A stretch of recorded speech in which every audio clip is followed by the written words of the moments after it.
இந்தியாவை காக்க ஸ்டாலின் அழைக்கிறேன். சன்லேண்ட்ல சமைச்சா சக்தி தானா வரும். மோடி அவர்களை நீங்க வேணான்னு திட்டுறவங்க கூட அவருக்கு நேரம் நடிக்க ஆரம்பிச்சிட்டாங்க. சீமான்ங்கிறவருக்கு அவங்க ஒரு திருநங்கையினால அவருக்கு செய்வன பண்ணப்பட்டு அவருக்கு நிம்மதி இழந்திருக்காரு. விஜய் தம்பி இருக்கார் இல்லையா, அந்த பிள்ளைக்கு பின்னாடி அவர் விஜயகாந்த் இறந்ததுக்கு சமாதிக்கு வந்ததுக்கு அவருடைய இடத்துக்கு வந்ததுக்கு அப்புறம் ஒரு ஆன்மா அவரை விட்டு விலகி இருந்துச்சு. அந்த ஆன்மா அவர் கூட இருக்கு. இப்ப விஜய் அவர்களுக்கு என்ன யாகம் பண்ணணும், என்ன பிரச்சனையா, இல்ல அவரோட அரசியல் பயணம் அவங்க வீட்டுல இருந்து வந்தா எம்ஜிஆருக்கு மேல நிகரா அவரை கொண்டு வரலாம். இல்லைன்னா ரொம்ப இப்ப நிலைமை சரியில்லை. விஜய்க்கு நல்ல நேரம் இல்லைன்னு சொல்றீங்களா? நிலைமை சரியில்லை, அதான் என்னை பார்க்கணும் அப்படின்னு. அஜித் இருக்கும், ஆனா அஜித் அவர் அப்படி டோட்டலாக ஆரம்பத்தில் இது பண்ணார். அதுக்கப்புறம் இவர் விஜய்க்கு இருக்கு, அதே மாதிரி அண்ணாமலைக்கு இருக்கு. நான் என்ன சொல்றேன், அவங்களாம் தூக்கி எறியப்பட மாட்டாங்க. ஒரு இதுலனாலும் ஒரு கேட்டகரியில் ஒரு படியில் நின்றுட்டு தான் வருவாங்க. ஆனால் அது முழுசா அவங்களுக்கு கிடைக்கணும்னா இப்போ 2024 நாடாளுமன்ற தேர்தல் வரப்போது, தேர்தல் வேலைகள்லாம் நடந்துகிட்டு இருக்கு. நீங்க நிறைய அரசியல் பிரமுகர்கள் பத்தி நிறைய விஷயங்கள் சொல்றீங்க. ஒருத்தர் பத்தியும் என்ன மாதிரி உங்களுக்கு தெரிஞ்சிருக்கு, ஒருத்தருக்கு ஒரு விஷயம் வச்சிருக்காங்கன்ற மாதிரி சொல்லியிருந்தீங்க. அதை பத்தி சொல்லுங்க. இப்போ மோடி அவர்கள் முதல்ல எடுத்திருக்கலாம், அவரை பத்தி சொல்லுங்க. மோடி அவர்களை நீங்கள் வேணான்னு திட்டுறவங்க கூட அவருக்கு நேரம் நடிக்க ஆரம்பிச்சிட்டாங்க. ரெண்டாவது இப்போ என்னென்னா, நம்ம அந்த காலத்துலலாம் 90களில் 91, 94, 95 அந்த டயத்துலலாம் என்னம்மா, நம்ம ஓட்டுக்கு போவோம். போட்டுக்கு போயிட்டு அந்த ஓட்டு போடுறவங்க யாரும் பட மாட்டாங்க. எழுதி நம்ம அந்த இதுக்கு போட்டு அதை மடக்கி நம்ம போடுவோம். அப்போ ஓட்டு எண்ணுவாங்க. அது உண்மையான ஒரு விஷயம். அதுக்கு மக்களுக்கு சேவை செய்யணும்னே பயந்து ஒவ்வொரு ஏரியாவிலையும் ஒவ்வொரு இதுகள்லையும் செஞ்சிட்டு இருந்தாங்க. அப்போ அது நம்ம இவ்வளோ வளர்ச்சி வர்றதுக்கு அதுவும் ஒரு காரணமாக இருந்துச்சு. காமராஜர் ஃபீல்டுலலாம் ரொம்ப இதாக இருந்துச்சு. ஆனால் இப்போல்லாம் என்ன போயிடுச்சுன்னா, இப்போ கரண்ட் இங்கே அதிகமாக இருந்துச்சுன்னா வச்சுக்கோங்க, ஒரு காந்தகத்தை போய் பின்னாடி வைங்களேன், அந்த கரண்ட்டு வேலை செய்யாது. கரண்ட்டுக்கே இப்போ திருடுறாங்க, கொக்கி போடுறாங்க, வைக்கிறாங்க, எல்லாம் பண்ணுறாங்க. ஒரு கம்ப்யூட்டரில் எப்படின்னா, சிஸ்டத்தில் நம்ம என்ன வேணாலும் சிஸ்டம் வாங்கி அதில் ஃபுட்டேஜ் பண்ணிக்கலாம். அப்போ நீங்கள் மக்களுக்காக ஒரு கண் துடைப்பு தான். இன்னார் தான் வருவாங்க, இன்னார்கிட்ட பணம் நிறையா இருக்கா, ஆள் பலம் இருக்கா, பணபலம் இருக்கா, அவங்க வருவாங்க. அவங்க கண் துடைப்பாக ஆகிப்போச்சு. நீங்கள் என்ன தான் ஓட்டு போட்டாலும் வச்சாலும், நீங்கள் எனக்கே போட்டு போகிறீங்க, நீங்கள் இவங்களுக்கே போட்டு போகிற, தம்பிக்கே போட்டு போகிறேன்னு வைங்க, மொத்த ஓட்டும் ஒருத்தருக்கே போய் சேர்ந்துடும். அப்போ இது இது முரண்பாடாக நல்லா இல்லை. இப்போ இதுலேருந்து மக்கள்லாம் என்ன செய்யணும், எங்களுக்கு அந்த கம்ப்யூட்டரே வேண்டாம், நீங்கள் பழைய இது கொண்டு வாங்க, ஓட்டு எழுதி போடுற மாதிரி கொண்டு வாங்க, அதை காட்டில் என்ன வேலை இருக்குது, அதை கொண்டு வாங்கன்னு கேட்கணும். அதை கேட்குறதுக்கு யார் வரணும், பெரிய பெரிய ஆளுக வரணும். அதுக்கு இங்கே ஆளுக இல்லை. ரெண்டாவது ஒரு விஷயம் என்னென்னா, இப்போ மக்கள் தான் பாவம். எந்த மக்களுக்கும் இப்போ வீடு ஒரு இல்லாத ஒரு பையனே ஒரு மோட்ரு வாங்கி கொடுக்குறான், இது ஆம்புலன்ஸ் வாங்கி கொடுக்குறான் இந்த தம்பி, சரியா? இந்த ஒரு சின்ன இது பாலா உங்கள் பேரில் உள்ள பிள்ளை, சரியா? அந்த மாதிரி பிள்ளையே வாங்கி கொடுக்கும்போது ஒவ்வொருத்தவங்க வீட்டில் 300 கோடி 400 கோடி கோடியாக குமிஞ்சு கிடக்கு. அவங்க நினச்சா 2 கிராமத்தை தத்து எடுக்கலாமே.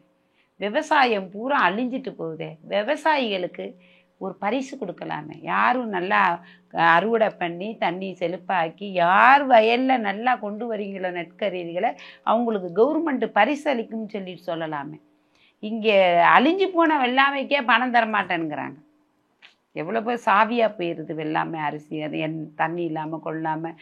இப்போ இந்த நூரியா அது இதுன்னு அந்த மருந்து போட்டு அதுவும் சாவியாகிடுது. ஒரு மிளகா எடுக்க முடியல, ஒரு நெல்கதிர் எடுக்க முடியல, ஒரு சோளம் எடுக்க முடியல, ஒரு கேப்ப கதிரை எடுக்க முடியல. பஞ்சு எல்லாரும் பயந்துட்டு பஞ்சியை விதைக்க ஆரம்பிச்சிட்டாங்க. அந்த பஞ்சியும் அரைக்காசு ஒரு காசுக்கு விற்கிறாங்க. முன்னாடிலாம் காய்கறியை நம்ம போய் தோட்டத்துலேருந்து எடுத்துகிட்டு வர முடியும், இப்போ அதுவும் இல்லை. என்ன பண்ணுறாங்க இப்போ அவங்க மக்கள் பண்ணுறதுலாம்?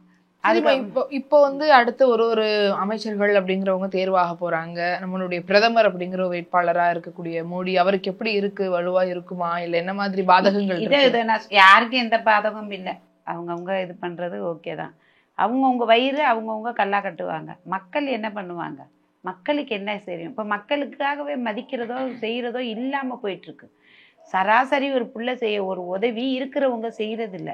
செய்கிறதுக்காக நம்ம போய் நின்னாலும் அவங்கள பார்க்க விடுறதில்ல. அவங்களுக்காக காவலுக்கு இருப்பாங்க இல்லையா, அவங்க பார்க்க விடுறதில்ல. நான் எத்தனையோ பேரை வந்து போய் பார்க்குறதுக்காக இது பண்ணேன். என்கிட்டயே வந்துட்டு லட்சக்கணக்கான பேர் இருக்காங்க. அவங்க அவ்வளோ பெரிய வச்சுட்டு அவங்களுக்கு கொண்டு போய் இல்லாதவங்களெல்லாம் கணக்கெடுத்து வச்சுருக்கேன் நான். அவங்கள ஒருத்தவங்கள கலெக்டருக்கு படிக்க வச்சுருக்கேன், ஜட்ஜஸாக ஆக்கியிருக்கேன், அப்புறம் இன்ஜினியருக்கு படிக்க வைக்கிறேன், டாக்டருக்கு படிக்க வைக்கிறேன். நிறைய பிள்ளைகளை வந்து அனாதை பிள்ளைகளை எடுத்து வளகாப்பு பண்ணி கொடுத்துருக்கேன். என்னுடைய இதில் பாருங்கள் தெரியும். வளகாப்பு புருஷங்க வயிற்றுல குழந்தை வந்ததுமே தூக்கி விட்டெறிஞ்சிட்டு பூவை கசக்கி வீசுகிற மாதிரி வீசிட்டு போகிறாங்க. ஏன்னா இப்போ உள்ள பசங்க கஞ்சா, சிகரெட்டு, தப்பான படங்கள், நான் தான் அப்படிங்கிற ஆணவம், தாயை மதிக்கிறதில்ல, தகப்பனை மதிக்கிறதில்ல, இந்த மாதிரி பிள்ளைகள்லாம் கெட்டு டீச்சராகுது. ஸ்கூல்லையே தவறாக இது பண்ணிகிட்ருக்காங்க. எத்தனை ஸ்கூல் கெட்ட ஸ்கூலாக இருக்குது தெரியுமா? நான் உங்களுக்கு லிஸ்ட்டு தர முடியும். ஆனால் அதை சொன்னால் கெட்ட பேர் வரும், என்னையே தான் திட்டுவாங்க. ஆனால் அவங்கவுங்க பிள்ளைய செல்லணுங்கிற பேரில் கெடுத்துட்டு வர்றாங்க. அதனால தான் இந்த மாதிரி தவறான இதுகள்லாம் நிறைய நடந்துட்டு இருக்குது. இப்போ இவங்களை இப்படியே கை கழுவுனா நாடு எங்கே போகும்? நீ பாருங்க, தாயை வெட்டுவாங்க, அம்மா வெட்டுவாங்க, அண்ணன் தம்பி வெட்டுவாங்க, அண்ணன் தம்பிக்குள்ள கோர்ட்டில் கேஸ் போடுவாங்க. தான் தங்கச்சின்னு கூட பார்க்க மாட்டா, சினிமாவில் தான் சென்டிமெண்ட்டாக தங்கச்சிக்கு நகை போட்டு நல்ல மாதிரி கட்டி கொடுப்பாங்க. ஆனால் இப்போல்லாம் வந்து அப்படி கிடையாது. கண்ணா கை கழுவி விட்டுட்டு போகிறாங்க. அப்போ இந்த மாதிரி போகிறத இந்த கவர்மெண்ட்டு இருக்கிறவங்களுக்கு சலிட்டு அடிக்குது, இல்லாதவங்களுக்கு பாவம் அவங்கள கீழே தான் வச்சிட்ருக்கு. அவங்களுக்காகவாவது இந்த அக்கடாவில் இருந்து இந்த ஆன்மீகத்தில் இருந்து ஒரு சிலராவது உண்மையாக இருக்கட்டும்ங்கிறது தான் என்னுடைய கோரிக்கை. இப்போ சீமான் அவர்களுக்கு ஏதோ ஒரு பிரச்சனை இருக்குது அப்படின்ற மாதிரி, அதாவது இது வந்து அரசியல் தான் நீங்கள் கேட்டீங்க.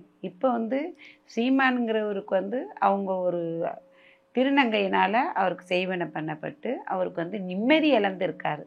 வெளியே சிரிக்கிறாரு, நல்ல கருத்து சொல்கிறாரு, நல்லா படிக்கிற பிள்ளைகள்லாம் அவர் பக்கம்தான் இருக்குங்க. இப்போவும் ஒரு சில பிள்ளைங்க இருக்குங்க. நான் வந்து ஒவ்வொரு ஸ்கூல்லையா போயிட்டு பிள்ளைகளுடைய எதிர்காலத்தை மாற்றுறதுக்காக நான் சொல்லிட்டு வருவேன். அதனால் அப்போ எனக்கு வந்து கேட்பேன் நான் ஸ்கூலில். அப்போ அவங்களுக்கு யாரெல்லாம் பிடிக்க வைக்கணும்னு கேட்கும்போது ஒரு சில பிள்ளைங்க ஒன்று சொல்லுங்க கருத்துகள். அது மாதிரி உள்ளேயே ஓட்டு போகிற மாதிரி கை தூக்க சொல்லுவேன். அந்த பிள்ளை யாராக இருக்குது எவ்வளோ அதை அந்த கை கணக்குலேயே வந்து எவ்வளவுக்கு மனசில் பதிஞ்சிருக்காங்கங்கிறது ஒவ்வொருத்தங்களையும் பார்ப்பேன். இவங்க அப்புறம் விஜய் தம்பி இருக்கார் இல்லையா, அந்த விஜய் வந்து என்னுடைய பிள்ளை மாதிரி, என்னுடைய வயசுக்கு அவர் சின்ன பிள்ளை தான். அந்த பிள்ளைக்கு பின்னாடி வந்து அவர் விஜயகாந்த் இறந்ததுக்கு சமாதிக்கு வந்ததுக்கு அவருடைய இடத்துக்கு வந்ததுக்கப்புறம் ஒரு ஆன்மா அவரை விட்டு விலகி இருந்துச்சு. அந்த ஆன்மா அவர் கூட இருக்குது. நாங்கள் பூஜைகள்லாம் பண்ணி யாகங்கள் வளர்க்கும் போது எங்களுக்குரிய சக்தி என்னென்னா, நீங்கள்லாம் கம்ப்யூட்டரில் இருக்கிறவங்க, ஆனால் உங்களுக்கு ஒரு படத்தை காமிச்சா இது எடிட்டிங் பண்ணியிருக்குன்னு அழகாக சொல்லுவீங்க. ஆனால் அவர்கிட்ட இருக்கிற பூஜையை பண்ணி அவருக்குரிய குறையை போக்கிட்டு அவருடைய ஃபோட்டோவை எடுத்தே நான் வந்து காமிக்க முடியும். இது அவருக்காகல, எல்லாருக்குமே ஏதாவது என்னென்ன அப்படிங்கிறத காமிச்சிட்டு இருக்கேன். லண்டன் அமெரிக்காவிலலாம் பூஜைகள் பண்ணுறேன்னா அவங்களுடைய 4 தலைமுறையை சொல்லி நான் காமிச்சிட்ருக்கேன். இந்த தவத்தினால் இறைவன் எனக்கு கொடுத்த பிச்சை, அவ்வளோதான். இப்போ விஜய் அவர்களுக்கு என்ன யாகம் பண்ணணும், என்ன பிரச்சனையா, இல்லை அவரோட அரசியல் பயணம் அவங்க வீட்டில் இருந்து வந்தால் எம்ஜிஆருக்கு மேலே நிகராக அவரை கொண்டு வரலாம். இல்லைன்னா ரொம்ப இப்போ நிலைமை சரியில்லை. விஜய்க்கு நல்ல நேரம் இல்லைன்னு சொல்கிறீங்களா? நிலைமை சரியில்லை, அதான் என்னை வந்து பார்க்கணும் அப்படிங்கிறேன். அவர் வரலைன்னா அவருக்கு சீடர்கள் அவங்க கூட இருப்பாங்க இல்லையா, அவங்கள யாராவது வந்து பார்க்கலாம், நான் பண்ணி வைப்பேன். அதெல்லாம் காப்பாற்றணும் அப்படிங்கக்கூடிய நிலைமை தான். அதே மாதிரி முக ஸ்டாலின் அவர்களுக்கு போன 3 வருஷத்துக்கு முன்னாடி அவர் தான் வருவார்னு சொல்லியிருந்தேன். அவருடைய உயிருக்கு ஆபத்து இருந்து கடுமையான பூஜைகள்லாம் பண்ணி கட்டி அவர் நாசர்னு ஒருத்தர் ராமேஸ்வரத்தில் இருக்கார். அவருடைய இதுலேயே சேர்மனாக இருக்கார். இந்த இதில் சொல்கிறதெல்லாம் சும்மா இல்லை, பேர் சொல்கிறதெல்லாம் விளையாட்டுக்கெல்லாம் சொல்லலை. அவருக்கு இந்த விஷயம் எல்லாமே தெரியும். தவங்கள் இருந்து அவர் வர வச்சது, அவருடைய உயிருக்காக நான் இது பண்ணது, கடலில் 12 மணி நேரம் இருந்தது, ராமேஸ்வரத்தில் தான். அவரும் வந்து நிறைய உதவியெல்லாம் பண்ணியிருக்கார். நாசன்னு சொல்கிறவர் நல்ல சேவைகள்லாம் செஞ்சிட்ருக்கார் அவர். இதெல்லாம் நிறைய பேருக்கு நான் இது மாதிரி பண்ணியிருக்கேன். இப்போ அவருக்கு அடுத்த அரசியல் பயணம் எப்படி இருக்கும்? திமுகவுக்கு, ஸ்டாலின் அவர்களுக்கு முதல்ல அவர் உடம்பை பார்த்துக்கிறாங்க, அவ்வளோதான். மற்றபடி அவர் வந்து ஆலமரம் அவங்கள ஒரு விழுது இல்லைன்னா ஒரு விழுது அங்கே ஊண்டிக்கிட்டு இருக்கும். அதை பற்றி கவலை இல்லை. அடுத்தடுத்து வர்றவங்க இருக்கு இல்லையா, அதை பற்றி தான் நான் வந்து சொல்லிட்டு இருக்கேன். அண்ணாமலை அவர்கள் அவர் வந்து ஒரு பாஜகவுக்கு தமிழகத்தில் நிறைய வரவேற்பு வர்றதுக்கு முக்கிய காரணம். அவர் நிறைய படிச்சிருக்காரு, அனுபவிஸ்தர். அவருக்கு எங்கே எங்கே என்ன பண்ணணுங்கிறது தெரியும். சரியா, அவரெல்லாம் கூட நீ வருங்காலத்தில் எல்லாம் இன்னொன்று ஆட்சிங்கிறது 5 வருஷம், எல்லாத்துக்குமே ஒரு தடவை கொடுத்து பார்ப்போம் யார் மக்களை காப்பாற்றுறாங்கன்னு. அதுதான் என்னை பொறுத்த வரையும். இப்போ அன்னைக்கு நான் தவங்கள் மேற்கொண்டு ஒரு சிலரை நான் வர வச்சேன். அவங்க எனக்கு தரலைங்கிறதுக்காக நான் அவங்கள வெறுக்கலை. இருந்தாலும் அவங்களுக்கு அவங்க மனசில் நான் இருக்கேன், என் மனசில் அவங்க இருக்காங்கல்ல, என் பிள்ளையா, அது போதும். ஆனால் இல்லாதவங்களுக்கு போய் சேரட்டும். இந்த கணவன் விட்டுட்டு போகிறவங்க, உண்மையிலேயே இன்னும் அறிவு இல்லாமல் குழந்தைய வயிற்றுல சுமந்துட்டு இப்போ வளகாப்பு வச்சு நான் வீடியோ அனுப்புகிறேன் பாருங்கள். அந்த பிள்ளை சாக போன பிள்ளை, அதை காப்பாற்றி நாங்கள் மகாசிவராத்திரி அன்னைக்கு வளகாப்பு போட்டு உனக்கு டெலிவரி எல்லாமே நான் பார்த்துக்கிறேன், உன்னை விட்டு போனவன் உன் காலடிக்கு வருவான்னு சொல்லி பூஜை பண்ணி இப்போ 100 பவுன் அடிச்சிட்ருக்காராம். நான் இப்போ சேர்க்காத அவரை, இப்போ சேர்க்காத அவரை கூட்டு வா, நான் அப்புறம் பார்த்துக்கிறேன் அப்படின்னு சொல்லியிருக்கேன். நான் இப்படி நிறைய பிள்ளைகளுக்கு தாயாக இருக்கேன். நீ என்னம்மா என் வயசுன்னு போச்சு, நீ போய் சேர காடு வாவானுங்குது, வீடு போனுங்குது, போகிறதுக்குள்ளே யாருக்காவது நல்லது பண்ணணும், அவ்வளோதான் என்னுடைய ஆசை. இப்போ வந்து அரசியலில் புது புது இளைஞர்கள் வரணும் அப்படிங்கிறது இருக்கு. பட் ஆனால் பல காலங்களாக இருக்க 2 கட்சினா திமுக அதிமுக. இபிஎஸ் வந்து ஒரு கூட்டணிக்காக ஒரு பிரச்சனைகளில் ஒரு பேச்சுவார்த்தையிலே போயிட்டு இருந்துச்சு. ஸோ அவங்களுடைய இது எப்படி? நான் ஓபிஸை போய் பார்த்தேன், இபிசி ஓபிஸை போய் பார்த்தேன். பார்த்துட்டு அவருக்கு லெட்ரு கொடுத்துட்டு வந்தேன், இந்த மாதிரி உங்களுக்கு பெரிய பிரச்சனை இருக்குது, உங்களை காப்பாற்றிக்கிறேங்க. அவர் ஆட்சியில் இருக்கும்போது, ஓபிஸ் இருக்கும்போது. ஆனால் அவர் வந்து அலட்சியமாக அதை தூக்கிப்பட்டாங்க. அப்போ தான் இந்த ஜடையெல்லாம் வச்சுருந்தேன், அந்த டயெல்லாம் இருந்துச்சு எனக்கு. அப்போ அவர் வந்து அதை பற்றி இது பண்ணலை. போய் பார்த்து அவர் கூட போட்டோலாம் கூட எடுத்துகிட்டு வந்தேன். பழைய இதில் பார்த்தீங்கன்னா இருக்கும்.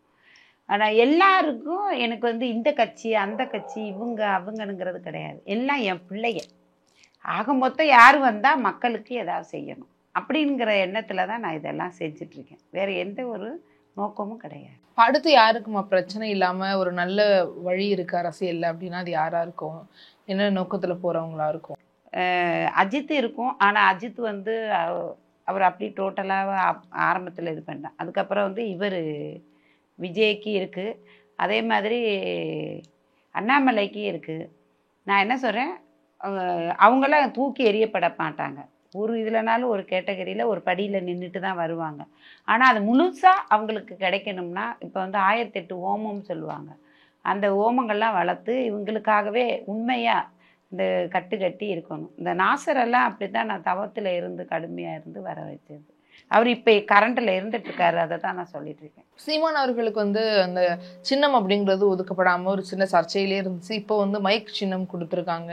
அதை எப்படி, அது நல்லதா போகுமா இல்லை அடுத்து அவருக்கு பிரச்சனையை தீர்க்கிற வரையும் பிரச்சனை வரும். அவருக்கு கண்டிப்பாக அவர் நல்ல மனுஷன் தான், யாரையும் எதையும் குறைச்சி பேச மாட்டார், வைக்க மாட்டார். அவர் சமத்துவம் பற்றி பேசிட்டு போவார் என்ன. ஆனாலும் பார்த்தீங்களா, காக்கிற மரத்தில் தான் கல்லடி விழுகுங்கிற மாதிரி. என்ன ஒரு இது தெரியுமா, ஒற்றுமை இல்லை இங்கே. ஒற்றுமை இருந்தால் நம்மளை யாரும் அடிச்சுக்க முடியாது. ஒன்றுக்குள்ளே ஒன்று ஒற்றுமை இல்லை. ஒருத்தவங்களுக்கு ஒருத்தவங்க இது நம்ம நாட்டில் மாத்திரம் இருந்தாமா, உங்கள் ஊரில் மாத்திரம் ஏன் இப்படி இருக்குங்கிற மாதிரி கேட்குற மாதிரி நிறைய கேள்விகள் வருது எல்லா விதத்துலேயும். நம்ம அதே மாதிரி வந்தாரே வாழ வைக்குங்கிற சென்னைங்கிற மாதிரி நம்ம ஊரில் தான் எல்லாரையும் ஏற்றுக்குறோம். அங்கிட்டலாம் போனால், இப்போ நானே போனாலும் நான் எல்லா பாஷையும் பேசுவேன். ஆனாலும் என்ன ஆகும், என்ன எந்த கடவுளேருந்து வந்தீங்க, எதுலேருந்து வந்தீங்க, இப்படி வந்தீங்க அப்படின்னு இருக்கும். இல்லைன்னு வச்சுக்கோங்க, பாபாவுக்குள்ளேயே வந்து வாக்குவாதம் சண்டைகள்லாம் வரும். வாக்குவாதம்னா தியானத்தில் இருக்கீங்க வைக்கிறீங்க அப்படின்னா நீ என்னென்ன சக்தி இருக்குது அப்படிங்கிறத அவங்களுக்கு பகிர்ந்துக்கிறணும். சும்மா ஒன்றுமே இல்லை, ஒரு சக்தியில் எதுவுமே இல்லை அப்படின்னா அவங்கள அப்படியே விளக்கிடுவாங்க, அவங்க இதில் சேர்க்க மாட்டாங்க. இப்போ நாங்கள்லாம் போனால் எங்களுக்கு வந்து எல்லா இடத்துலையும் யாரெல்லாம் வந்தால் கூட நான் கூப்பிட்டு போவேன். எல்லா இடத்துலையும் ஆசிரமம் இருக்குது. நான் போகிற இடத்துல டிக்கெட் எதுவும் கிடையாது, ஒன்றும் கிடையாது. அங்கே எல்லா இடத்துலையும் மரியாதை, நம்ம எல்லாருக்குமே சாப்பாடு எல்லாமே, எல்லா கோயிலும் பார்க்கலாம் வைக்கலாம், தவங்களை மேற்கொள்ளலாம். அங்கே போகிறதே தவத்துக்காக தான். நம்ம ஊரில் எப்படின்னா கடற்கரையில் போய் உட்காருங்க விரட்டி விட்டுருவாங்க, எங்கேயுமே போய் உட்கார விட மாட்டாங்க. தவத்துக்காக இந்த ஊரில் எங்கே கொல்லிமலையில் கூட பாருங்கள் அடைச்சி வச்சிடுறாங்க. போய் தவம் இருக்க முடியுதா? ஒரு அதாவது முனிவர் ரிஷிமார்களுக்கு கூட உள்ளே போக முடியாதுங்கிறாங்க.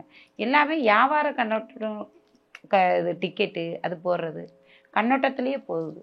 அடுத்து காங்கிரஸ் ராகுல் காந்தி அவர்களுடைய இது எப்படி இருக்கும்? அதுல ஏதாவது பிரச்சனை இல்லை, காங்கிரஸ் இந்த வட்டம் கொஞ்சம் பெரிய இது இல்லாமல் வரும். ஏன்னா இப்போ வந்து பாபாமார்கள் வந்து காங்கிரஸ் பக்கம் கொஞ்சம் திரும்புகிறாங்க. ஒரு சில பாபாமார்கள்லாம் திரும்புகிறாங்க. ஏன்னா இவர் இந்த ஒரு பெண்ணை இது பண்ணனால நாட்டில் ஏதாவது ஒரு கெட்டது நடந்தால் அதை வந்து எதிர்த்து கேட்கக்கூடிய இந்த அக்கடாக்காரவங்க நிற்பாங்க. மொத்த பேரும் கிளம்பிடுவாங்க. ஒரு ஊரே திரண்டு வர்ற மாதிரி, ஒரு ஊரில் ஒரு 10 ஊர் வர்ற மாதிரி இருக்கும் அவங்க வரும்போது. கும்பமேளாலாம் பார்த்தீங்கன்னா அடுத்தாப்பில் இலகாபாத்தில் கும்பமேளா வருது அடுத்த வருஷம். அதுக்கெல்லாம் நாங்கள் போவோம். எங்களுக்கு அந்த குட்டியான்னு சொல்கிறது எல்லாமே பண்ணுவோம். மற்றவங்களுக்கு அந்த குட்டியெல்லாம் தரமாட்டாங்க, இடம் தரமாட்டாங்க. இந்த அக்கடாவில் இருக்கிறவங்களுக்கு மாத்திரம்தான் அந்த குட்டியாக கொடுப்பாங்க. அவங்க அந்த கரண்ட்டு லைட்டு எல்லாமே தருவாங்க. ஆமா, இப்போ அடுத்து வந்து காங்கிரஸ்க்கு இப்படி சொல்றீங்க இல்லையா, மோடி அடுத்து திரும்ப பிரதமர் ஆவாரா? அவருக்கு எப்படி இருக்கு அது, நீங்க என்ன பார்த்தீங்க? நான் இப்போ என்ன சொன்னேன், எல்லாமே அவங்க கையில் ஆகி போச்சு. இப்போ அவங்க தான்ன்ற மாதிரி நீங்க சொல்றீங்களா? எல்லாம் அதாவது மற்றவங்கள அடக்கும் தன்மை. இப்போ ஒரு இங்கே ஒரு கோயம்புத்தூரில் ஒரு பெரிய ஆள், அந்த அவர் வந்து ஜீவசமாதினா என்ன? ஜீவசமாதினா எரிப்பாங்களா? ஜீவசமாதினா அவங்கள வந்து அப்படியே வந்து உயிரோட நான் உட்காந்துருக்கோன்னு எனக்கு சமாதி எடுத்து அப்படி இது பண்ண. நான் ஜீவசமாதி கட்டியிருக்கேன். நானே எனக்கு அசிரிதி என்ன கிடைக்குதோ நானே கல்களை வச்சுட்டு ஆளெல்லாம் கூப்பிட, மீடியாலாம் கூப்பிட மாட்டேன். நானே கல்லெல்லாம் வச்சுட்டு எல்லாம் மூடிடுவேன். நான் எப்போ அசிரிதி கிடைக்குன்னு தான் நான் வந்து பட்டணத்தார் மாதிரி காத்துட்ருக்கேன். அதுதான். ஆனால் இறந்த தன்னுடைய இதை வந்து எரிச்சிட்டு உங்கள் ஜீவசமாதி ஆகிட்டேன்னு சொல்லுவோம். அதெல்லாம் பல விதங்களை மூடி மறைக்கிறது. என்ன ஆச்சு? பணமும் பதவியும் ஆள் பலமும் இருக்க கண்டு. ஆனால் இல்லாதவன் ஒருத்தன், இந்த பாருங்க, இந்த தம்பி ஏதோ ஒன்று தப்பு சொல்லிடுச்சு, உலகமே முரசு கொட்டுச்சு, சரியா? ஆனால் அதே இருக்கப்பட்டவன் ஏதாவது சொன்னான், இருக்கப்பட்டவன் பொய் சொன்னாலும் அது வந்து உண்மைன்னு நம்புவாங்க. ஆனால் இல்லாதவன் ஒரு உண்மையே சொன்னாலும் அது பொய்ன்னு ஏளனம் பண்ணும். இதுதான் நம்ம நாட்டில் உள்ளது. இந்தியாவை காக்க ஸ்டாலின் அழைக்கிறேன். சன்லேண்ட்ல சமைச்சா சக்தி தானா வரும்.